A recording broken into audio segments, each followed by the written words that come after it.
સામૂહિક દુષ્કર્મનો કેસ અને આ ત્રણ આરોપીઓ ઉત્તર પ્રદેશથી તેમની ધરપકડ કરવામાં આવી। આ ત્રણેય આરોપી છે જે મૂળ ઉત્તર પ્રદેશના રહેવાસી હતા અને અહીં જ ઘડિયા કામ કરતા હતા। વિધર્મી આરોપીઓ હોવાનો પણ ખુલાસો થયો છે। આરોપીઓને શોધવા માટે પોલીસે તપાસ તેજ કરી હતી, કારણ કે નવરાત્રિના બીજા જ નોરતે સામૂહિક દુષ્કર્મની ઘટના સગીરા સાથે બની હતી। આ કેસ જેની ચર્ચા આખા ગુજરાતમાં થઈ, કારણ કે એક બાજુ ચુસ્ત પોલીસ બંદોબસ્ત અને સુરક્ષિત ગુજરાતના દાવાઓ થતા હતા અને ત્યારે બીજા જ નોરતે આ ઘટના ઘટતા અનેક સવાલો ઊભા થયા હતા। 48 કલાકનો જે સમય હતો, 48 કલાકથી પણ વધુ સમયની અંદર 1100 જેટલા સીસીટીવી ફૂટેજની પણ તપાસ કરવામાં આવી હતી અને ત્યારબાદ આરોપીઓ ઝડપાઈ ચૂક્યા છે। આ દ્રશ્યો, આ ત્રણ આરોપીઓને આપ જોઈ શકો છો કેવી રીતે બે બાઇક પર 5 લોકો આવ્યા હતા અને ત્યારબાદ બે આરોપીઓએ સગીરા સાથે સામૂહિક દુષ્કર્મ કર્યું હતું। જો કે આ સમગ્ર કેસમાં 5 જે વિધર્મી છે તેમાંથી 2 વિધર્મી હજુ પણ ફરાર છે, તેમની શોધખોળ હાથ ધરવામાં આવી છે।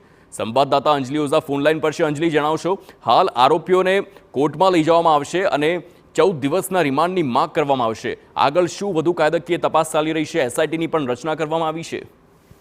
બિલકુલ, જેવી રીતે વાત કરીએ, વડોદરા શહેરમાં જ્યારે બીજા નોરતાની રાત્રે જે સામૂહિક દુષ્કર્મની ઘટના બની, ત્યારબાદ તંત્ર દ્વારા, પોલીસ વિભાગ દ્વારા 48 કલાકની અંદર જ તમામ જે આરોપીઓ છે તેઓને ઝડપી પાડવામાં આવ્યા છે અને ત્યારબાદ ગઈકાલે એસઆઈટીની સ્પેશિયલ રચના કરવામાં આવી છે અને આ ટીમમાં જે ડીવાયએસપી લેવલના જે અધિકારીઓ છે તેઓ દ્વારા તમામ સમગ્ર તપાસ કરવામાં આવશે। હાલ પોલીસ વિભાગ દ્વારા જે આરોપીઓ છે તેઓને કોર્ટમાં રજૂ કરવામાં આવ્યા હતા અને કોર્ટમાં રજૂ કર્યા બાદ તેઓ પાસેથી જે જજ છે તેમની પાસેથી આરોપીઓના તમામ 5 આરોપીઓને રજૂ કરી અને 10 દિવસના રિમાન્ડની માંગણી કરવામાં આવી છે।